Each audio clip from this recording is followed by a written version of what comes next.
नमस्कार छात्रों, आज का अपना टॉपिक है भारत का चुनाव आयोग। भारत के चुनाव आयोग में निर्वाचन आयोग की स्वतंत्रता।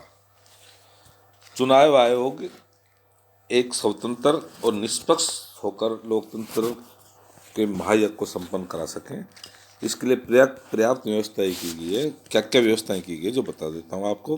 पहली है, निर्वाचन आयोग की रचना के लिए प्रावधान संविधान द्वारा किए गए हैं।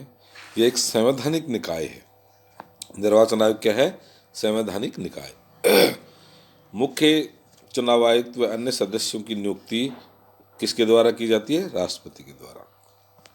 तीसरा, मुख्य चुनाव आयुक्त को राष्ट्रपति द्वारा सीधे पदच्युत नहीं किया जा सकता, उसे संसद में महाभियोग की प्रक्रिया से गुजरना पड़ता है। मतलब महाभियोग के द्वारा ही मुख्य निर्वाचन आयुक्त को हटाया जा सकता है। अगली है, मुख्य चुनाव आयुक्त के पद का स्तर सुप्रीम कोर्ट के न्यायाधीशों के समतुल्य है। मुख्य चुनाव आयुक्त का पद का स्तर कैसा है? सुप्रीम कोर्ट के न्यायाधीशों के बराबर। उससे अगला है, मुख्य चुनाव आयुक्त तथा अन्य आयुक्तों को वेतन तथा भत्ते भारत की संचित निधि से प्राप्त होते हैं। अगला, एक बार नियुक्त कर दिया जाए तो उसके बाद मुख्य चुनाव आयुक्त व अन्य आयुक्तों के वेतन भत्तों आदि में उनके सेवा काल में कोई अलाभकारी परिवर्तन नहीं किया जा सकता है।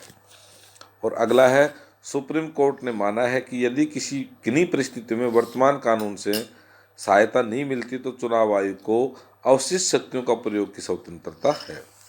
तो उपयुक्त सभी व्यवस्थाओं का उद्देश्य केवल यह है कि मुख्य चुनाव आयोग को सम्मानजनक व स्वतंत्र दर्जा प्रदान करना है, ताकि वह अपने दायित्वों का निर्वहन बिना किसी दबाव के कर सके।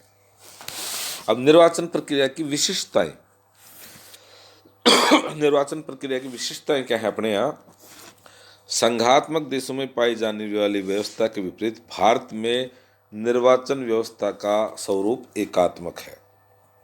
दूसरा, मतदान का अधिकार भारत के प्रत्येक 18 वर्षीय नागरिक को है। जाति, धर्म, लिंग, क्षेत्र आदि के आधार पर किसी प्रकार का भेदभाव नहीं किया गया है। अगला, यद्यपि प्रजातंत्र में मतदान प्रत्येक नागरिक का कर्तव्य है, तथापि भारत में यह ऐच्छिक क्रिया है। भारत में कैसी क्रिया है? ऐच्छिक क्रिया है। निर्वाचन आयोग व उसके निर्वाचन क्षेत्रों के सीमांकन के अधिकार को कार्यपालिका व व्यवस्थापिका के नियंत्रण से मुक्त रखा गया है। अगला, प्रत्याशी एक स्थान के अतिरिक्त अन्य स्थान से भी नामांकन भर सकता है।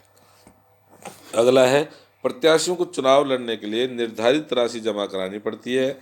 यदि उसे निर्धारित मत प्राप्त न हो तो उसकी जमानत जब्त हो जाती है। और अगला है, अल्पसंख्यकों के लिए सुरक्षित निर्वाचन क्षेत्र की व्यवस्था की गई, ताकि उनका व्यवस्थापिका में पर्याप्त प्रतिनिधित्व हो। ये इसकी निर्वाचन प्रक्रिया की विशिष्टताएं हैं। भारत का निर्वाचन आयोग और उसकी उपलब्धियां क्या क्या हैं? तो भारत का जो निर्वाचन आयोग की को हीरक जयंती के उद्घाटन समारोह में बोलते हुए भारत के जो तत्कालीन प्रधानमंत्री डॉक्टर मनमोहन सिंह जी ने आयोग को भारतीय लोकतंत्र का स्तंभ माना। डॉक्टर सिंह के अनुसार भारत के संविधान निर्माताओं ने व्यस्त मताधिकार के सिद्धांत को स्वीकार कर भारत की जनता के प्रति विश्वास को व्यक्त किया और उनकी उम्मीदों को यथार्थ रूप देने का दायित्व चुनाव आयोग ने निभाया। भारत के चुनाव आयोग की जो प्रमुख उपलब्धियां हैं वो इस प्रकार है। पहली, भारत जैसे भौगोलिक वैविध्य के देश में चुनाव आयोग ने हर कोने में सफलतापूर्वक पहुंचकर निर्वाचन आयोग को महत्वपूर्ण दायित्व निभाया है।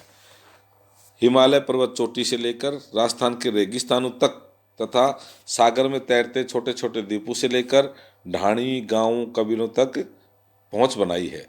लोकतंत्र में देश की जनता को समग्रता से शामिल कर लेना व मताधिकार के प्रयोग को सबके लिए व्यवहारिक रूप से उपलब्ध कराना अपने आप में चुनौती है, जिसका सामना भारत के चुनाव आयोग ने सफलतापूर्वक किया है। ये इसकी उपलब्धियां हैं।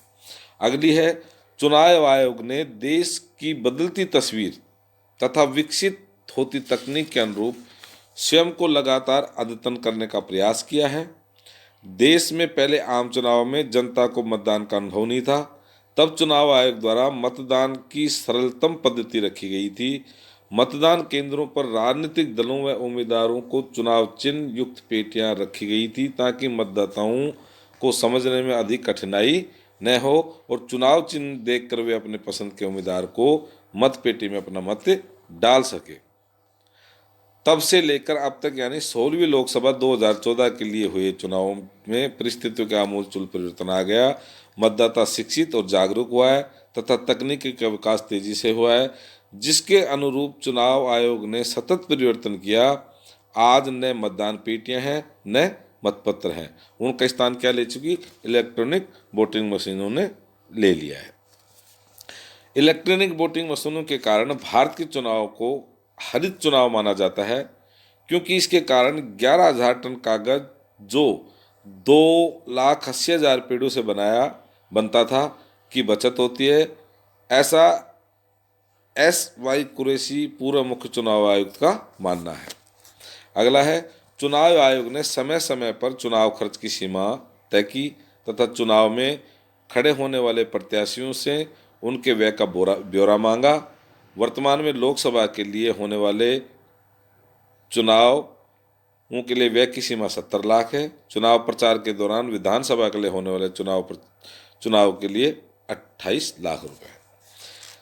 अगला है, प्रत्याशियों के व्यवहार व भाषा को संयमित व नियंत्रित करने का कार्य भी चुनाव आयोग द्वारा किया जाता है। हर चुनाव में प्रत्याशी अपने विरोधी उम्मीदवार की कमियों को जनता के सामने रखते हैं। यहाँ तक तो सब ठीक है, लेकिन कभी कभी मर्यादाएं भी भंग हो जाती हैं। ऐसी स्थिति में चुनाव आयोग ने प्रत्याशियों को अपनी सीमाओं में रहने का निर्देश दिया। अगला, आकाशवाणी तथा दूरदर्शन आकाशवाणी तथा दूरदर्शन के प्रत्याशियों को चुनाव प्रचार के लिए समय आवंटित करके चुनाव आयोग ने उन्हें जनता के समक्ष अपना पक्ष प्रस्तुत करने का अवसर भी दिया। उससे अगला है, चुनाव आयोग न केवल प्रत्याशियों को नियंत्रित रखा, अपितु आचार संहिता के माध्यम से राज्य सरकारों व केंद्र सरकार को भी अपनी सीमाओं में रहने के निर्देश दिया। सरकारें जनता को लुभाने के लिए आचार संहिता लागू होने के बाद जनप्रिय घोषणाएं नहीं कर पाई। ये घोषणाएं चुनाव के दौरान जनता को मत देने के लिए प्रेरित करने के लिए की जाती हैं। उन्हें पूरा करने का उद्देश्य अदृश्य होता है। अगला है, मतदाता पहचान पत्र, संवेदनशील मतदान केंद्रों की वीडियो रिकॉर्डिंग आदि अन्य कुछ कदम हैं जिनके माध्यम से चुनाव आयोग ने स्वतंत्र एवं निष्पक्ष चुनाव की दिशा में सफल एवं सार्थक प्रयोग किया। नोटा का प्रयोग यानी उपयुक्त में से कोई भी उम्मीदवार उपयुक्त नहीं है, ये एक नई पहल थी। 13वीं लोकसभा चुनाव प्रचार के दौरान चुनाव आयोग की भूमिका की प्रशंसा करते हुए इंडिया टुडे में लिखा कि इस आयोग ने अपने रोज रोज के निर्देशों और आदेशों में 13वीं लोकसभा को बेजान चुनाव में जान फूंक दी। तो ये थे इसकी उपलब्धियां, चुनाव आयोग की उपलब्धियां, चुनाव निर्वाचन आयोग की स्वतंत्रता, उसकी विशेषताएं और उसकी उपलब्धियां। अब अगले इसमें अपन इसकी कमजोरियां और इसमें यदि कोई सुधार हो तो उनके अपन सुझाव देंगे। धन्यवाद।